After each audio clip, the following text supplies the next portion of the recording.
안녕하세요. 주제로 읽는 성경, 오늘은 우리가 예배 시간에 흔히 고백하는 사도신경에 대해서 함께 생각해 보겠습니다. 우리가 사도신경이라고 말하는 신앙 고백문은 2세기 서방교회, 로마 가톨릭 교회에서 세례를 받는 그리스도인의 신앙 고백이었습니다. 그 후 4세기에 사도신경 이라는 이름으로 불리게 되었는데, 이 신앙 고백의 권위를 뒷받침하기 위하여 붙여진 이름일 뿐 예수님의 12 사도들에 의해서 고백되고 작성된 것은 아닙니다. 현재 형태의 사도신경이 만들어진 것은 5세기경이었고 10세기부터는 완결된 형태로 신성 로마 제국의 황제였던 오토 대제에 의해서 니케아 콘스탄티노플 신경과 함께 서방교회에서 아주 공식적으로 사용한 신앙 고백문입니다. 동방교회는 서방교회의 이 사도신경을 존중하기는 했지만 거의 사용하지 않습니다. 로마 가톨릭 교회에서는 전례에 포함시켜서 각종 예식이나 미사 때마다 사도신경을 통해 신앙을 고백합니다. 또 성공회에서는 신앙을 되새기는 세례 계약을 다짐할 때와 저녁기도 시간에 사도신경으로 믿음을 고백하죠. 우리 개신교에서는 대부분 예배를 시작할 때 사도신경을 고백하기도 합니다. 특별히 사도신경은 세례와 기도 생활에서 매우 중요한 역할을 합니다. 그런데 오랫동안 사도신경은 사도신조로도 불려왔습니다. 그리고 또 다양하게 번역되었죠. 그런데 지난 2004년 한국기독교교회협의회와 한기총이 주님의 기도와 사도신경을 새롭게 번역하고 함께 사용하기로 합의했습니다. 이 번역 과정에 예장의 통합, 예장 합동, 기장, 기감, 성공회 등 27개 교단과 또 한교협, 한기총, 성서공회 등에서 약 62명의 번역위원들이 참여했습니다. 번역위원들은 주님의 기도를 예배 때 사용하는 것을 고려해서 마태복음 본문을 채택했고, 또 연합성서공회가 출판한 헬라어 성경 3판의 난회 주에 있는 송영도 본문으로 간주했습니다. 사도신경의 경우는 750년경 서방교회에서 공인된 원문을 기본으로 하고 원문에 충실하게 번역을 했다고 합니다. 다만 우리말로 번역할 때 수동태보다는 능동태를 고려해서 오늘날 사용하는 한국어 표현을 따르는 원칙으로 번역을 했다고 합니다. 새로 번역된 사도신경 우리가 늘 하고 있지만 다시 한번 말씀드리면, 나는 전능하신 아버지 하나님, 천지의 창조주를 믿습니다. 나는 그의 유일하신 아들 우리 주 예수 그리스도를 믿습니다. 그는 성령으로 잉태되어 동정녀 마리아에게서 나시고 본디오 빌라도에게 고난을 받아 십자가에 못 박혀 죽으시고 장사된 지 사흘 만에 죽은 자 가운데서 다시 살아나셨으며 하늘에 오르시어 전능하신 아버지 하나님 우편에 앉아 계시다가 거기로부터 살아있는 자와 죽은 자를 심판하러 오십니다. 나는 성령을 믿으며 거룩한 공교회와 성도의 교제와 죄를 용서받는 것과 몸의 부활과 영생을 믿습니다. 사도신경은 우리가 늘 고백하는 것이기 때문에 특별히 그 내용이 새로울 것이 없겠죠. 다만 몇 가지 오해를 받을 만한 몇 가지 부분을 살펴보려고 합니다. 첫째는 우리 개신교가 사용하고 있는 사도신경에는 들어있지 않지만 가톨릭과 성공회에 들어있는 이른바 음부 강하 문제입니다. 사도행전 라틴어 최종본에는 본디오 빌라도에게 고난을 받아 십자가에 못 박혀 죽으시고 이 구절 다음에 지옥으로 내려가시고 라는 말이 그 9번째 행에 들어 있습니다. 한국의 가톨릭은 이 문장을 저승에 가시어 성공회는 죽음의 세계로 내려가시어 번역하여 첨부했는데 개신교는 이 문장을 아예 삭제했죠. 그러나 교회 일치를 위한 영어 예전 문서에는 죽은 자들에게 내려가시어 라는 구절이 들어가 있습니다. 로마 가톨릭 교회가 이 문구를 사도신경에 넣은 것은 사실 베드로전서 3장 18절부터 22절의 말씀에 근거한 것입니다. 그리스도께서는 죄를 사하시려고 단 한 번 죽으셨습니다. 곧 의인이 불의한 사람을 위하여 죽은 것입니다. 그것은 그가 육으로는 죽임을 당하시고 영으로는 살리심을 받으셔서 여러분을 하나님 앞으로 인도하시려는 것입니다. 그는 영으로 옥에 있는 영들에게도 가셔서 선포하셨습니다. 베드로전서 3장 18절에서 19절의 말씀입니다. 물론 이 구절을 두고 신학적 논쟁도 있었습니다.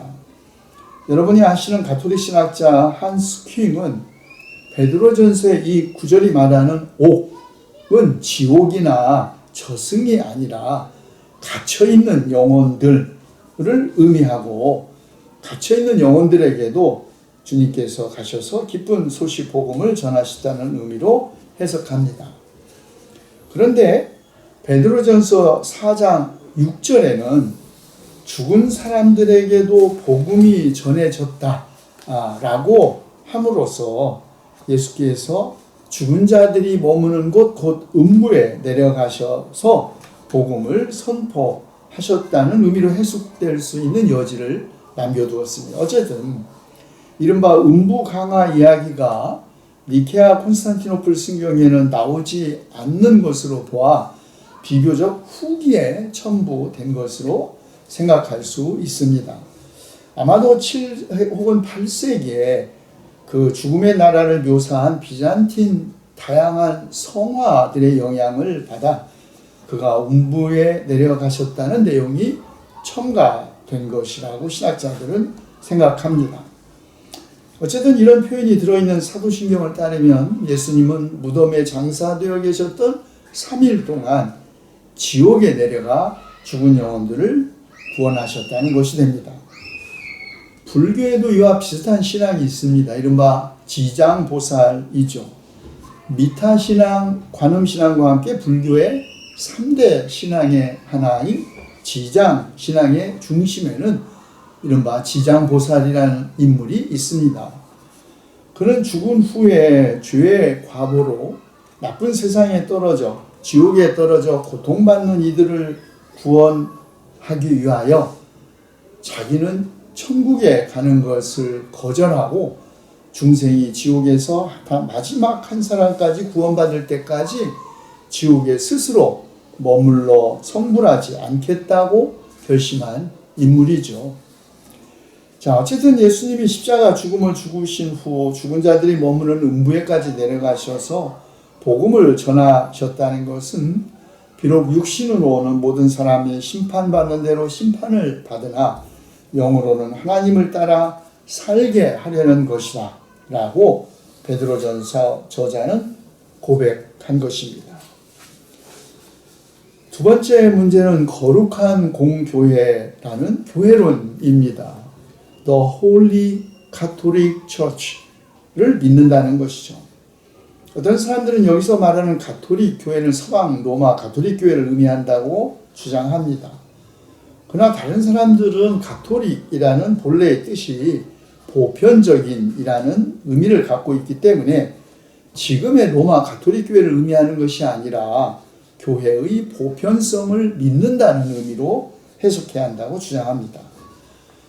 어쨌든 사도신경 안에 거룩한 공교회와라는 말이 부과된 것은 650년 경인데 원래 로마 교회의 옛 신조에는 단순하게 홀리 처치 거룩한 교회를 믿으며 라고만 되어 있었는데 후에 거룩한 가톨릭 교회를 믿으며 라는 말이 추가된 것입니다. 이 말이 로마 가톨릭 교회를 믿는다는 좁은 의미로 오해되는 것을 막기 위하여 가톨릭이라는 단어를 한국 교회는 개신교는 공교회 라고 번역함으로써 예수 그리스도의 교회의 보편성과 공공성을 강조하려고 한 것 같습니다. 어쨌든 예수 그리스도의 교회는 예수 그리스도의 정신 그리고 그분의 삶과 죽음의 반석 위에 서 있다는 의미에서 특정한 교단이나 교파를 의미하는 것이 아니라 그 교회의 보편성 혹은 보편적 교회를 의미한다고 하겠습니다. 세 번째 흔히 오해받는 것은 이른바 성도의 교제라는 구절입니다. 사람들은 이 말을 그리스도인들 사이, 우리가 보통 같은 그리스도인들을 성도라고 부르지 않습니까? 그래서 그리스도인들 사이의 친교로 이해하는데 사실 여기서 말하는 성도는 세인트, 성인들을 의미합니다. 모든 그리스도인들을 의미하는 것이 아니라 죽은 지 오랜 세월이 경과한 뒤에 특별한 심의를 거쳐 서품되는 특별한 사람들, 특별히 순교자들에게 가톨릭 교회가 주는 칭호 성인이죠. 가톨릭 교회에서는 그런 성인들에게 하는 기도문도 있고 또 그 기도를 통하여 그 성인들을 통하여 죽은 자들과도 교통할 수 있다는 것을 믿습니다. 다시 말해 성도의 교제는 죽은 성인들과의 사귐, 가톨릭 교회는 그래서 통공이라고 표현하는데요. 어쨌든 신앙의 열조들, 이미 죽은 신앙의 성인들과의 영적인 사귐을 의미한다고 하겠습니다. 자, 사도신경은 비록 서방교회 전통에서 형성된 것이고 동방교회는 거기에 크게 가치를 부여하고 있지 않지만 세례를 받은 모든 그리스도인의 신앙 고백문으로서 가지는 의미는 매우 크다고 하겠습니다. 사도신경은 아버지 하나님, 창조주 아버지 하나님, 그리고 성령을 믿으며 아주 지극히 짧은 고백만 있을 뿐 주로 예수 그리스도에게 초점이 맞추어져 있지만 그래도 삼위일체적 형식을 갖춘 신앙 고백문으로서 오랜 세월 동안 그리스도교 신앙 고백의 자리를 지키고 있습니다. 그러므로 이 신경이 고백되는 곳 어디에서나 아버지 하나님, 창조주이신 아버지 하나님, 그리고 예수 그리스도의 구원사역, 성령의 역사가 늘 함께 선포되고 함께 기억될 것입니다.